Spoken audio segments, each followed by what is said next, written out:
El expediente 404-B de la Guardia Civil de Barcelona concluye con una sola frase, escrita con tinta temblorosa, clausurado por gases tóxicos y riesgo de histeria colectiva. Pero esta es la mentira oficial. La verdad es mucho más pesada. Cuando los agentes forzaron la entrada de la Torre Valdemosa en aquella mañana helada de noviembre de 1897, no encontraron gases, encontraron silencio. Encontraron equipo fotográfico volcado, placas de vidrio completamente negras, como si hubieran intentado fotografiar un vacío. Encontraron un fonógrafo con el cilindro de cera roto, y en el sótano encontraron una boca de cemento fresco, sellada con prisa. Un intento desesperado por tapar algo que nunca debió ser encontrado. No había cuerpos. 4 de los espiritistas más respetados de España, Ricardo Soler, la médium Beatriz de Urgel, y sus 2 jóvenes asistentes, Mateo y Lucas, se habían desvanecido. No huyeron, simplemente fueron borrados. Su carruaje seguía fuera, sus abrigos seguían allí, en el perchero. Sus notas estaban sobre la mesa del gran salón, junto a una taza de té que aún no se había enfriado del todo. La casa estaba intacta, salvo por un detalle. Cada espejo en la propiedad, cada superficie reflectante, estaba rota, destrozada desde dentro. La Torre Valdemosa, una mansión gótica en las colinas que vigilaban la ciudad, ya tenía una reputación.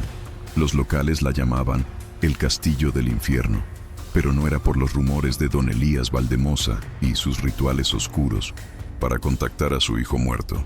Era por lo que encontró en la cripta, una estructura que no era humana, un arco de piedra negra que no reflejaba la luz, sino que parecía beberla. Una anomalía que los arquitectos que la vieron describieron no como una puerta, sino como una herida en la propia realidad. El Círculo de la Luz Verdadera, el grupo de espiritistas, no fue allí para cazar fantasmas. Fueron a probar una teoría, que la Torre Valdemosa no era una casa embrujada, sino el nido de algo más. Algo que había estado esperando pacientemente a que alguien tuviera la arrogancia de girar la llave. Tenían razón, y pagaron el precio de su descubrimiento con sus almas, dejando atrás solo un archivo sellado y una advertencia que nadie escuchó. Esta noche abrimos ese archivo. Hemos recuperado el diario personal de Ricardo Soler. Hemos analizado los fragmentos recuperados del cilindro de cera, y vamos a contar la historia que la Guardia Civil intentó enterrar bajo cemento. Esta es la crónica de la expedición al Castillo del Infierno y de la puerta que, según los pocos que saben, sigue abierta, esperando. Bienvenidos a Casos Perdidos del Pasado. Somos los archivistas de lo olvidado, los custodios de las historias que se pudren en sótanos inundados y en cajas etiquetadas como miscelánea. Nuestra misión es desenterrar los expedientes que la historia oficial prefirió quemar y dar voz a los susurros que el tiempo no pudo silenciar. Cada semana abrimos un nuevo caso.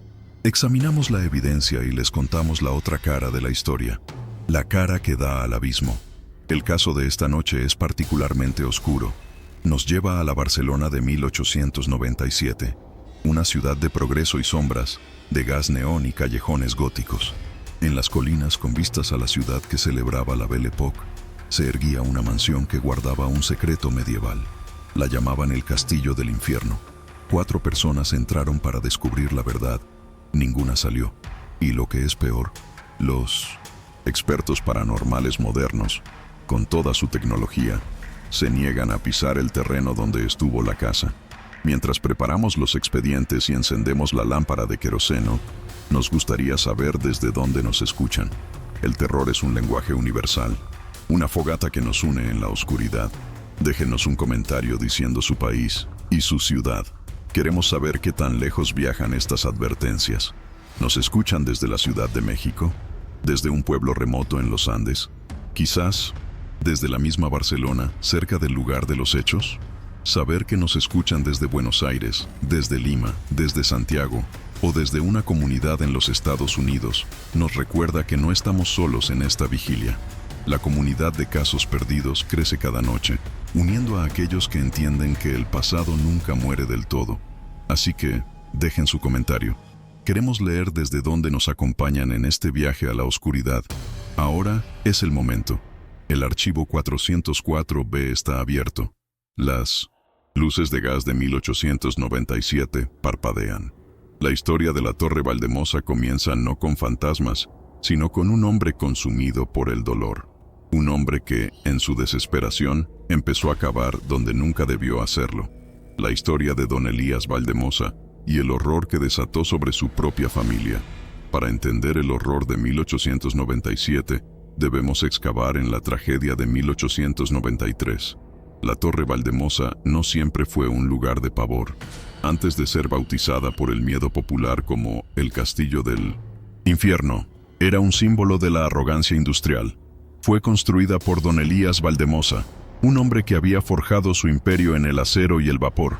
Un hombre que creía fervientemente que el universo era un mecanismo de relojería, lógico y conocible. Despreciaba la superstición, despreciaba la religión y, sobre todo, despreciaba las leyendas locales que hablaban de que su terreno, comprado a la iglesia por una miseria, estaba mancillado. La mansión era su respuesta de granito y mármol a esos susurros, una fortaleza de la razón contra las sombras del pasado. La familia Valldemosa era pequeña, pero en la superficie, perfecta. Don Elías, el patriarca severo, su esposa, doña Isabela, una mujer conocida por su piedad y su fragilidad, y el centro de su universo, Julián, su único hijo. Julián, con 8 años, era la encarnación de la nueva era, inteligente, curioso y destinado a heredar el imperio de su padre. Don Elías no veía a un niño, veía una dinastía. La Torre Valldemosa no era un hogar, era un monumento al futuro de su linaje, un futuro que se desmoronaría en menos de 48 horas, en el invierno de 1893. La difteria llegó a la casa como un ladrón, una enfermedad que no respetaba la riqueza ni los muros de piedra. La ciencia de don Elías, sus médicos caros y sus tratamientos modernos fueron inútiles contra la membrana gris que ahogó a su hijo. La muerte de Julián no solo rompió el corazón de don Elías, rompió su mente. El hombre que había adorado la lógica, ahora se enfrentaba a un universo que era caótico, cruel e incomprensible. El mecanismo de relojería estaba roto. El silencio en la Torre Valldemosa después del funeral no era de luto. Era un silencio espeso, antinatural, el silencio del vacío que deja una obsesión. El dolor de Elías mutó. Se convirtió en una rabia fría y una nueva, desesperada obsesión. Si la ciencia no podía devolverle a su hijo, quizás la otra ciencia podría.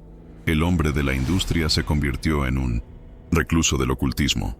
Gastó el equivalente a una fortuna moderna importando textos prohibidos de toda Europa.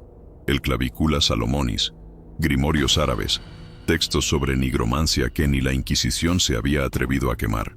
El gran salón de la mansión se llenó de círculos de sal, espejos de obsidiana y el olor químico del láudano y el incienso. Doña Isabela, rota por su propio dolor, se convirtió en una prisionera en su propia casa, testigo mudo de la locura de su marido. Fue en uno de esos libros, un tomo anónimo encuadernado en piel de cabra, donde Elías encontró la referencia que lo cambió todo. El libro hablaba de puertas o heridas en el mundo, lugares donde el velo entre realidades era inexistente, y mencionaba un monasterio en las colinas de Barcelona, abandonado en el siglo XIV, el monasterio exacto sobre cuyas ruinas Elías había construido su casa. La leyenda, que él antes había despreciado, decía que los monjes no huyeron de la peste negra, huyeron de algo que despertaron en la cripta inferior mientras intentaban esconder sus reliquias. La obsesión de Elías encontró un objetivo físico. Estaba convencido de que el poder para contactar a Julián, o para traerlo de vuelta, no estaba en los libros, sino bajo sus pies. En el invierno de 1894, contrató a un equipo de jornaleros locales, pagándoles una suma exorbitante para que guardaran silencio. Su tarea, derribar el suelo de la bodega de vinos y excavar hasta encontrar la cripta original del monasterio. Elías los vigilaba día y noche, sus ojos hundidos brillando con una fiebre maníaca bajo la luz de las lámparas de aceite. El trabajo era lento, la piedra era antigua y dura. Después de 3 semanas, golpearon el vacío, rompieron las losas de un suelo que llevaba sellado 500 años. El aire que escapó de la cripta Según el testimonio de uno de los trabajadores, no olía a muerte ni a humedad. Olía a electricidad estática, a ozono y a polvo metálico. Era un frío que no helaba la piel, sino los huesos. Los hombres, profundamente supersticiosos, quisieron parar, pero Elías los amenazó, pistola en mano, y los obligó a bajar a la oscuridad recién descubierta. La cripta era pequeña, pero algo en el fondo absorbía la luz de sus faroles. Allí estaba. No era un altar, no era una tumba, era un arco de basalto negro, tan oscuro que parecía un agujero en la pared. Tenía unos 3 metros de alto. La arquitectura no era gótica, ni romana, ni nada que hubieran visto. No tenía juntas. Parecía tallado de una sola pieza, o quizás crecido.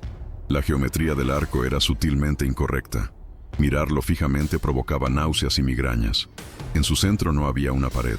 Había una oscuridad tan profunda que parecía sólida. Don Elías, en éxtasis, se acercó y la tocó. El trabajador dijo que la piedra no estaba fría, estaba inerte, como si estuviera muerta. Ese fue el fin. Los trabajadores, a pesar de las amenazas, soltaron sus herramientas y huyeron. Salieron de la bodega gritando, sobre la puerta del infierno. Regresaron al pueblo balbuceando que don Elías había desatado al diablo. Ninguno de ellos volvió a la torre, ni siquiera para cobrar su paga. Fue entonces cuando el apodo nació, el Castillo del Infierno. La noticia se esparció por Barcelona como una plaga, aunque la alta sociedad la desestimó como un cuento de sirvientes ignorantes. Pero los rumores eran ciertos. Don Elías Valldemosa había encontrado su puerta. Dejaron a Elías solo en la oscuridad, frente a su monolito. Lo que sucedió en las siguientes semanas es una conjetura basada en los restos encontrados. Elías comenzó el ritual. Los símbolos arcanos encontrados en el suelo de la cripta, dibujados con una mezcla de sal y algo más, sugerían que no estaba intentando simplemente hablar con Julián. Estaba intentando abrir la puerta. El diario de doña Isabela, encontrado más tarde en su habitación, tiene solo 3 entradas en ese periodo. El aire zumba. La casa ya no es nuestra. Y la última. Los espejos están mintiendo. Veo su rostro en ellos. Pero no es Elías. Y no es Julián. En enero de 1895, una sirvienta que iba a entregar comida encontró la casa en silencio. Encontró a doña Isabela en el jardín, en camisón, congelada, meciéndose y cantando una canción de cuna. Sus ojos estaban completamente blancos. Había perdido la razón. De don Elías Valldemosa no había ni rastro.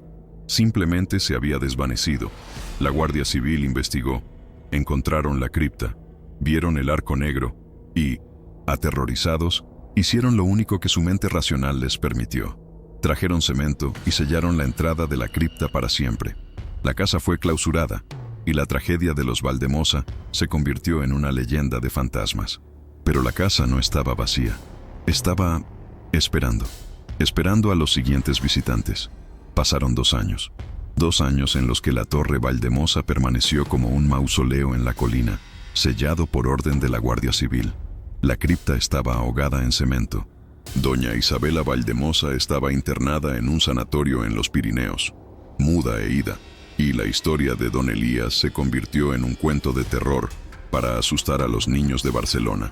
La alta sociedad, por supuesto, no hablaba de ello. Era una mancha en la reputación de la ciudad, pero el miedo, como el moho, crecía en la oscuridad. Los locales evitaban el camino. Los cazadores decían que los animales nunca se acercaban a menos de 1 kilómetro de la propiedad. La casa, aunque sellada y vacía, parecía observar. Mientras tanto, Barcelona, como París y Londres, estaba en las garras de una fiebre, el espiritismo. La Belle Époque no era solo una era de industria y ciencia, era una era de profunda ansiedad espiritual. La gente buscaba respuestas más allá de la religión organizada y de la fría lógica de la máquina de vapor. Mesas giratorias, sesiones de Ouija y mediums eran el entretenimiento de moda en los salones de la burguesía. Y en Barcelona, el grupo más respetado, o al menos el más notorio, era el Círculo de la Luz Verdadera. No eran charlatanes de feria, eran académicos, artistas y miembros de la alta sociedad que buscaban seriamente un puente hacia lo desconocido. El círculo era liderado por una extraña dualidad, Don Ricardo Soler y la hermana Beatriz de Urgel. Don Ricardo era el cerebro. Un profesor de física de la Universidad de Barcelona. Era un hombre metódico, arrogante y un escéptico declarado. Su presencia en un círculo espiritista era una contradicción. Soler no creía en fantasmas, creía en la energía etérica. Estaba convencido de que los fenómenos paranormales eran simplemente formas de electricidad o magnetismo aún no descubiertas por la ciencia. Su meta era ser el primero en medirlos, en catalogarlos. Y para él, la Torre Valldemosa era el laboratorio perfecto, una anomalía magnética causada por, quizás, los depósitos de hierro bajo la casa. Beatriz de Urgel era el corazón y quizás el alma rota del grupo. Una mujer de unos 50 años, descendiente de una familia noble venida a menos, era una médium genuina, o al menos eso creían sus seguidores. No hacía espectáculos. Sus trances eran agotadores, a veces violentos, y a menudo la dejaban postrada en cama durante días. Ella no buscaba medir nada. Para ella, el otro lado era una realidad aterradora, un océano oscuro con el que apenas podía establecer contacto. Ella se había opuesto a la expedición. Sentía, según sus propias palabras, un frío que emanaba del nombre Valldemosa. Un frío que no era de un espíritu humano, sino de algo vasto y hambriento. Los acompañaban dos asistentes jóvenes, los hermanos Mateo y Lucas Pons. Eran los técnicos, estudiantes de Soler. Estaban fascinados con las nuevas tecnologías. Eran los encargados del equipo de vanguardia que Soler había reunido. Una cámara fotográfica de placa de magnesio, diseñada para capturar efluvios invisibles al ojo. Un fonógrafo de cilindro de cera, para grabar psicofonías. Y una batería de 1920. Instrumentos científicos, termómetros de mercurio, barómetros y galvanómetros. Veían esto como la expedición científica del siglo. Una oportunidad de poner sus nombres en los libros de historia junto a Edison o Tesla. El 14 de octubre de 1897, tras meses de peticiones, Soler consiguió el permiso. La Guardia Civil, creyendo que eran un grupo de excéntricos inofensivos, les dio las llaves y una advertencia. Tienen 3 días. No rompan el sello de la cripta. Lo que sea que esté allí abajo es... mejor dejarlo enterrado. El carruaje que los llevó se detuvo a medio kilómetro. Los caballos, cubiertos de espuma, se negaron a avanzar más, encabritándose y luchando contra las riendas. Tuvieron que cargar el pesado equipo el resto del camino, bajo un cielo gris y plomizo que amenazaba tormenta. La primera impresión de la casa los silenció a todos. Era una cáscara. El silencio era tan profundo que el sonido de sus propias botas sobre el suelo de mármol polvoriento sonaba como una profanación. Don Ricardo Soler rompió el sello de cera de la puerta principal. El olor que salió no era de muerte o descomposición. Era el mismo olor que reportaron los albañiles años atrás: ozono, metal y un vago aroma a carne vieja y quemada. En el gran salón, los muebles estaban cubiertos por sábanas blancas, dándoles el aspecto de una congregación de fantasmas. Y allí estaba el primer detalle perturbador: los espejos. Cada uno de ellos, en el vestíbulo y en el salón, estaba roto, con fracturas que irradiaban desde el centro. Aquí es donde abrimos el archivo principal, el diario de expedición de Don Ricardo Soler. Su primera entrada, escrita con una caligrafía clara y arrogante, captura la escena. 14 de octubre, 16:00. Hemos llegado. La casa es una tumba de polvo. El aire es opresivo, pero lo atribuyo a la falta de ventilación y al sello de la cripta inferior. Beatriz está pálida y se niega a hablar. Los chicos están nerviosos. Es pura sugestión. He visto los espejos rotos. Claramente, obra de la locura de la señora Valldemosa. Nada fuera de lo ordinario. Empezamos a instalar la base. Instalaron su base de operaciones en el gran salón. Era la habitación más grande, lejos de la bodega que llevaba a la cripta sellada. Colocaron las cámaras en trípodes, apuntando a las esquinas oscuras. El fonógrafo fue puesto en una mesa central, listo para grabar cualquier sonido. Y los instrumentos científicos fueron colocados en intervalos regulares. Soler estaba en su elemento, midiendo la humedad, la presión, tomando notas. Descartó la negativa de los caballos como maladoma y el olor como hongos subterráneos. El primer fenómeno ocurrió a las 19:04, justo cuando el sol desaparecía. Lucas gritó desde la esquina oeste. El barómetro que acababa de instalar se había desplomado. La aguja había caído al punto más bajo, indicando una caída de presión tan severa que precedería a un huracán. Sin embargo, fuera, el aire estaba mortalmente quieto. Mientras Soler lo examinaba, confundido, la aguja volvió a subir lentamente a la normalidad. «Fascinante», escribió Soler en su diario. «Una bolsa de aire anómala». Pero Beatriz, que había estado sentada en silencio en una silla, finalmente habló. Su voz era un susurro ronco. «No es una bolsa de aire, profesor, es un suspiro. Acaba de exhalar». Soler la ignoró, pidiendo a Mateo que preparara las placas fotográficas para la noche. La primera noche en el castillo del infierno apenas comenzaba, y la entidad que los observaba ya había tomado su primera medición de los intrusos. La medianoche cayó sobre la torre Valdemosa no como un manto, sino como un peso. La oscuridad dentro de la casa era absoluta, más allá de la piscina de luz amarillenta que arrojaban sus lámparas de aceite. El equipo se había dividido en dos grupos de guardia. Don Ricardo Soler y Mateo vigilarían la primera mitad de la noche desde el salón principal, mientras Lucas y Beatriz intentaban descansar en una habitación contigua. Pero nadie descansaba. El silencio de la casa era una farsa. Estaba lleno de una tensión vibrante, como la calma antes de un relámpago. Soler escribía en su diario, su pluma arañando el papel, documentando metódicamente la quietud, casi como un desafío. El primer incidente real de la noche ocurrió a las 2:17 am. Mateo, que estaba revisando los termómetros, dejó escapar un grito ahogado. Soler se acercó de inmediato. El termómetro colgado cerca de la puerta del salón marcaba 18 grados centígrados. La temperatura ambiente. Pero un segundo termómetro, a solo 3 metros de distancia, en el centro de la habitación, había caído en picado. Marcaba 2 grados bajo cero. El mercurio se había contraído hasta el bulbo. Alrededor de ese termómetro, el aire era visiblemente brumoso, y el propio aliento de Mateo se condensaba en vapor. No había corriente de aire. Era una bolsa de frío antinatural, del tamaño de un hombre, inmóvil en medio del salón. La confusión de Soler es palpable en su diario. 02 o 20. Fenómeno extraordinario. Una anomalía térmica localizada. Tudeguis en un radio de no más de 1 metro. No hay explicación física plausible. He tocado el aire. Se siente como un cristal frío. He movido mi mano a través de él. La sensación es de resistencia, como empujar a través de agua helada. Al hacerlo, el fenómeno se ha disipado y la temperatura ha vuelto a la normalidad en segundos. Esto no es magnetismo, es algo más. Beatriz tenía razón.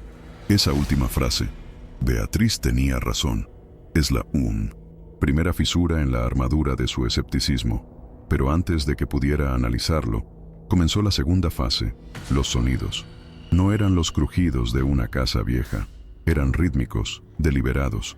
Desde el piso de arriba, donde sabían que no había nadie, oyeron el sonido de botas pesadas caminando sobre el parqué. Un paso, otro, una pausa, y luego, el sonido inconfundible de un mueble pesado, como un armario, siendo arrastrado por el suelo. El ruido era ensordecedor en el silencio mortal de Mindonsen. La casa. Mateo, pálido, desenfundó un pequeño revólver que había traído sin el conocimiento de Soler. Soler, recuperando su compostura, reprendió a Mateo. Sugestión auditiva, muchacho. Ecos. La casa se asienta. Pero el ruido continuaba, ahora acompañado por otro. El sonido de llaves. Un manojo grande de llaves metálicas, tintineando rítmicamente, acercándose al rellano de la escalera.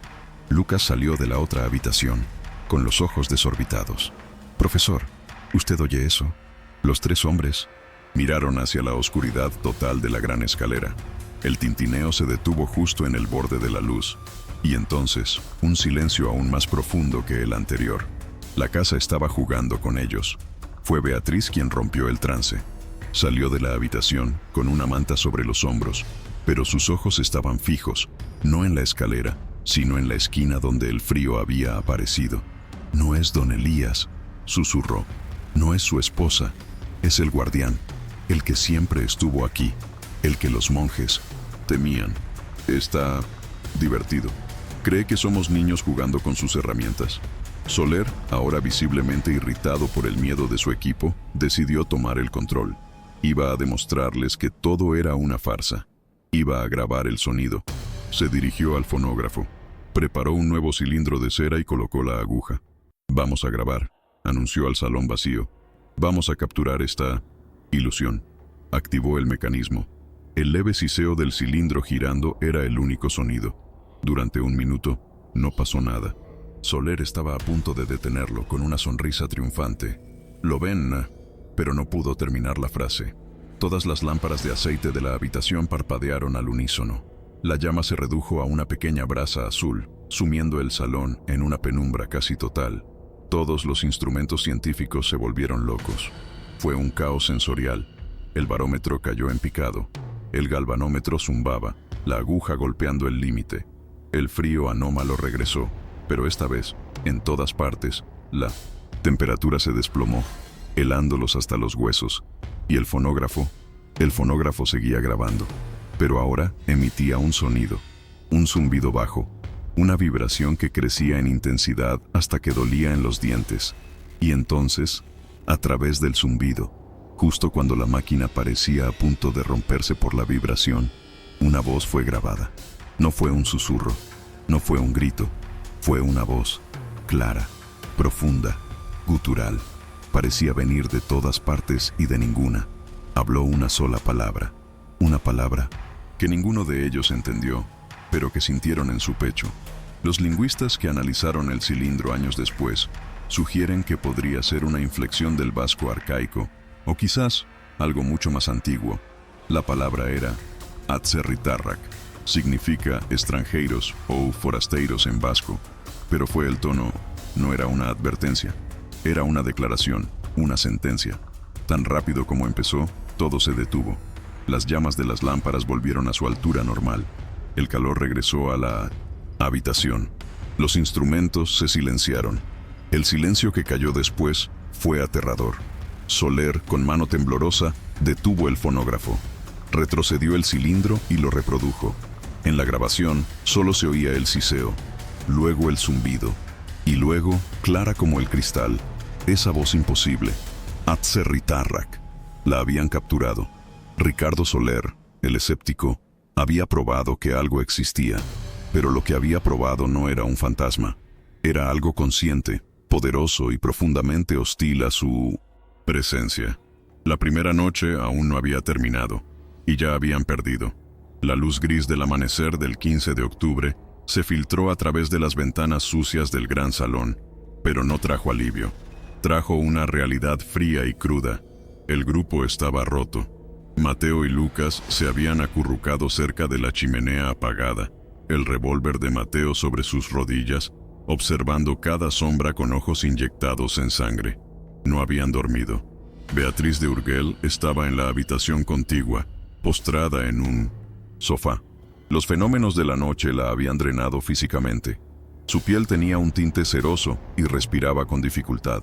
El único que parecía tener energía era don Ricardo Soler, pero era una energía enfermiza, la fiebre de un jugador que acababa de ver su primera mano ganadora y estaba dispuesto a apostar la casa entera.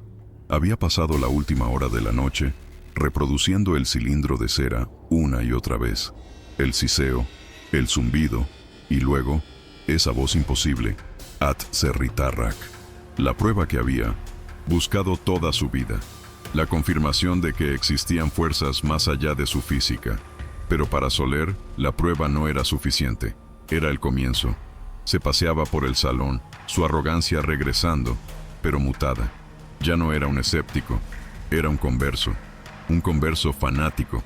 No es vasco, murmuraba para sí mismo, descartando la nota de Mateo. Es más antiguo, es una frecuencia, y está siendo ahogada. Sus ojos se volvieron hacia la puerta que conducía a la bodega, hacia el cemento. Beatriz lo llamó con una voz débil. «Profesor, por favor, guarde eso. Cierre la casa». Soler se acercó a ella. «Beatriz, ¿no lo entiende? Esto es todo. Es la prueba». Ella negó con la cabeza, las lágrimas corriendo por sus sienes. «Usted no grabó un fantasma, Ricardo», susurró. «Usted grabó al carcelero, o al prisionero. No lo sé, pero al reproducir esa voz, usted le ha dicho dónde estamos. Ha sido como encender una vela en mitad de un océano de oscuridad absoluta. Debemos irnos, ahora. Soler Lane miró con lástima. Está histérica, querida. El miedo la ha superado. Descanse. Los chicos y yo tenemos trabajo que hacer. Se volvió hacia Mateo y Lucas. Preparen las herramientas. Los jóvenes lo miraron con horror. ¿Qué herramientas, profesor? Las que hemos traído. El martillo, los cinceles. Las que usamos para abrir la puerta principal. Vamos a la bodega. La orden era una sentencia. Lucas protestó, su voz temblando. Pero la Guardia Civil, el sello. Profesor, no sabemos qué hay ahí. ¡Abajo! ¡Esos gases! Soler se rió, una risa seca y desagradable. ¿Gases? ¿Después de lo que oímos? Esa historia de gases es una mentira para mantenernos alejados. Esa pared de cemento no está protegiéndonos a nosotros. Está protegiéndolo a él. Está bloqueando la fuente. Está contaminando mi experimento. Su obsesión era absoluta. Para él, el sello de cemento de la Guardia Civil era un impedimento científico, un filtro que ensuciaba sus lecturas. La única forma de obtener una grabación pura, de medir la fuente de la anomalía térmica y barométrica, era eliminar la barrera. Mateo y Lucas, aunque aterrorizados, estaban bajo la influencia de su mentor. Eran jóvenes, ambiciosos, y una parte de ellos, la parte científica, estaba tan hipnotizada por la grabación como Soler. A regañadientes, recogieron las herramientas. La expedición científica se había convertido en una demolición. Abrieron la puerta de la bodega. El olor a ozono y metal quemado, que antes era vago, ahora era espeso, casi asfixiante. El aire era pesado, cargado de electricidad estática. Cada vello de sus brazos se erizó. La escalera de piedra descendía a una oscuridad que sus linternas de aceite apenas podían perforar. Beatriz, desde el salón, comenzó a sollozar. Un sonido bajo y animal. No lo hagan. Por el amor de Dios. Están golpeando la puerta equivocada. Pero los tres hombres ya estaban bajando los escalones. Su destino sellado por la arrogancia de uno. La bodega era un espacio abovedado, húmedo. Y allí, en la pared del fondo, estaba el sello. Una mancha gris y fea de cemento moderno, de unos 2 metros de ancho por 2 de alto, cubriendo lo que una vez fue la entrada a la cripta. Parecía obsceno en medio de la piedra antigua. Soler iluminó el centro.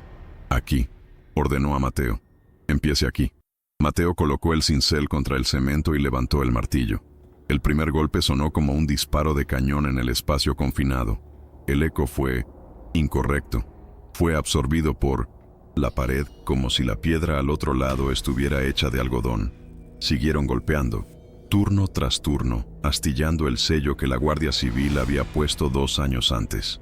Era un trabajo agotador. El aire era denso y el sudor les corría por la cara, a pesar del frío antinatural que emanaba del cemento.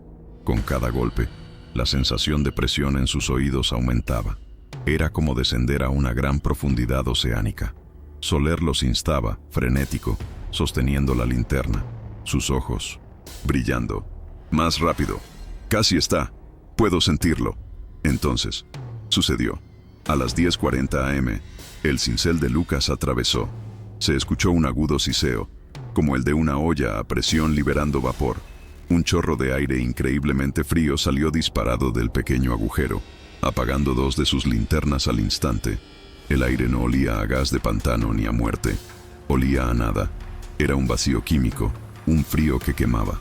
Los 3 hombres retrocedieron, tosiendo, y desde el salón de arriba, un grito agudo y prolongado de Beatriz resonó. Un grito que no terminó, sino que se convirtió en un gemido gutural. Soler fue el primero en recuperarse. Agarró la linterna restante y se acercó al pequeño agujero, del tamaño de un puño. Mateo, la cámara. Traiga la cámara. Pegó el ojo a la grieta, esperando ver una cripta oscura, pero no vio nada. No era oscuridad, era ausencia. La linterna no iluminaba nada. La luz entraba por el agujero y simplemente moría. No había reflejo, no había pared al fondo. Era exactamente como los albañiles lo habían descrito, una oscuridad que se comía la luz. Y entonces, desde la oscuridad infinita al otro lado de esa pequeña grieta, algo lo observó. Soler no vio un ojo, lo sintió. Una vasta e indiferente inteligencia ahora consciente de él. Un cambio en la presión, como si algo colosal se hubiera acercado al otro lado del agujero. Soler retrocedió de un salto, cayendo al suelo. No estaba gritando. Estaba sonriendo, una mueca de terror y éxtasis. «Es magnífico», susurró. «Está vivo». Miró a sus asistentes. «Derríbenlo. Derríbenlo todo». Impulsados por el éxtasis maníaco de Soler, Mateo y Lucas se convirtieron en máquinas de demolición. El miedo que sentían fue reemplazado por una adrenalina primitiva. Ya no golpeaban, atacaban el muro de cemento. Cada golpe hacía vibrar la piedra antigua de los cimientos. El agujero se ensanchó. El siseo del aire frío se convirtió en un gemido bajo, como el viento pasando por el borde de una caverna colosal. El olor a ozono se intensificó hasta el punto de quemar sus fosas nasales, y un zumbido de baja frecuencia comenzó a vibrar no en sus oídos, sino en sus dientes, en sus huesos. Arriba, en el salón principal, el grito de Beatriz se había detenido. Un silencio mucho más aterrador la había reemplazado. Con un golpe final de Mateo, una sección entera del cemento se desprendió y cayó hacia adentro, hacia la cripta, con un ruido sordo. Y luego, nada. El gemido del viento se detuvo. El zumbido cesó. Por un momento, hubo un silencio absoluto, total, el silencio de un vacío perfecto. La cripta original del monasterio estaba ahora expuesta a ellos. Los tres hombres se quedaron paralizados, sus pechos subiendo y bajando, cubiertos de sudor frío y polvo de cemento. Soler levantó su linterna, con la mano temblando visiblemente, pero no de miedo, sino de anticipación. Su luz atravesó el hueco irregular que habían creado. Allí estaba, tal como don Elías Valdemosa la había visto. El arco era de basalto negro, pero un negro que absorbía la luz. La linterna de Soler iluminaba el borde, pero el centro era una oscuridad que desafiaba la física. Parecía moverse, ondular, como seda negra líquida. La geometría del arco era nauseabunda. Las líneas parecían curvarse en direcciones imposibles, un truco óptico que provocaba un vértigo inmediato, y el frío que emanaba de él ya no era pasivo.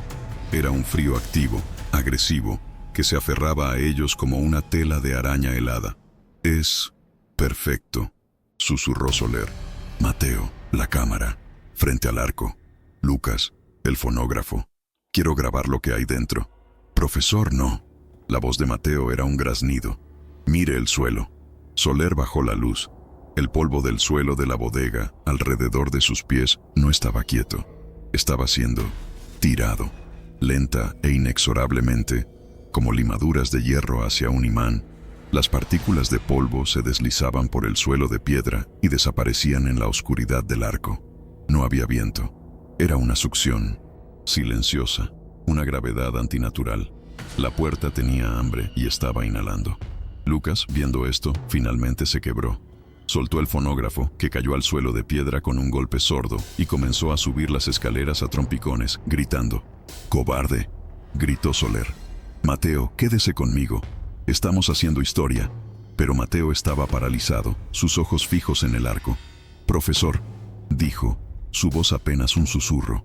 «No es una puerta. Mire, los bordes se están mojando». Soler volvió a levantar la luz. Mateo tenía razón. Una sustancia oscura, como alquitrán o petróleo, comenzaba a resumar de la piedra negra del arco, goteando lentamente en el suelo, pero no goteaba hacia abajo, goteaba hacia los lados, desafiando la gravedad.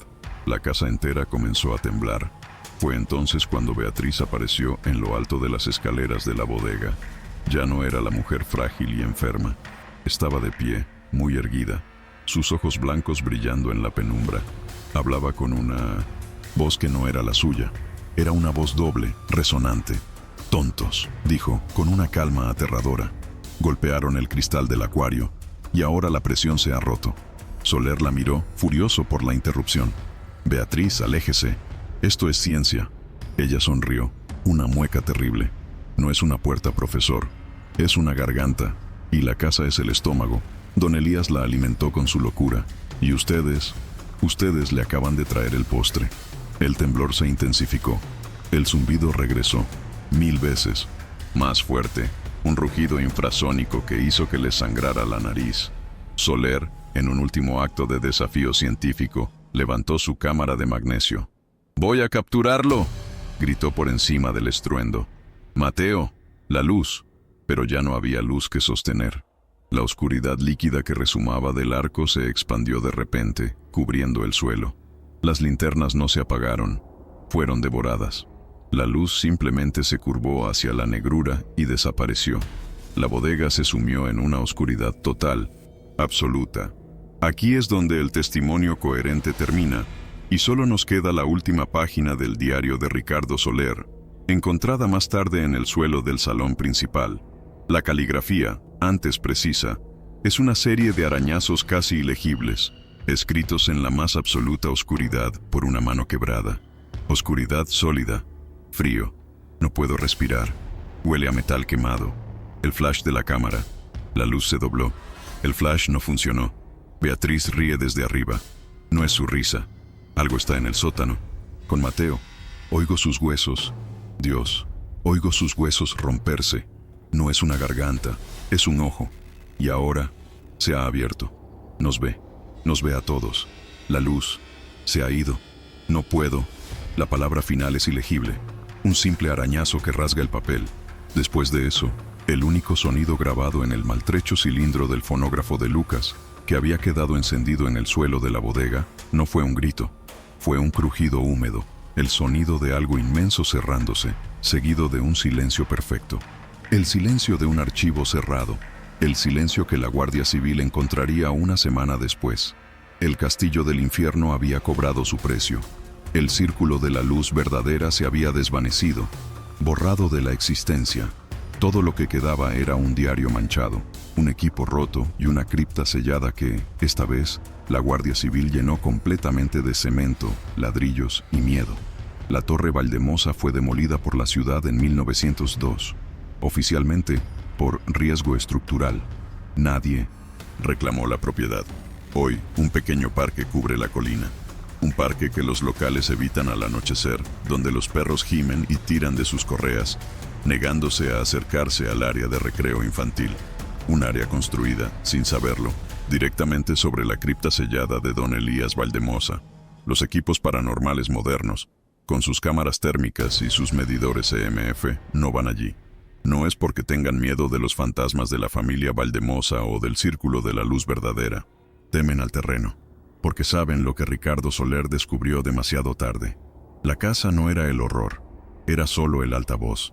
Lo que yace bajo ese parque no es un espíritu, es una inteligencia vasta, fría e indiferente, que duerme bajo una fina capa de cemento y tierra. Los expertos no pisan ese suelo porque saben que la puerta que Soler abrió nunca se cerró del todo. Es un ojo que sigue observando, esperando pacientemente. Sabe que la arrogancia humana es cíclica. Sabe que tarde o temprano, alguien volverá a acabar. Han estado escuchando Casos Perdidos del Pasado. Agradecemos su compañía en esta vigilia. Si se atreven a conocer más historias que la historia prefirió olvidar, suscríbanse y activen las notificaciones. Somos su archivo para lo inexplicable. Buenas noches. Y, por favor, revisen 2 veces que sus puertas estén bien cerradas.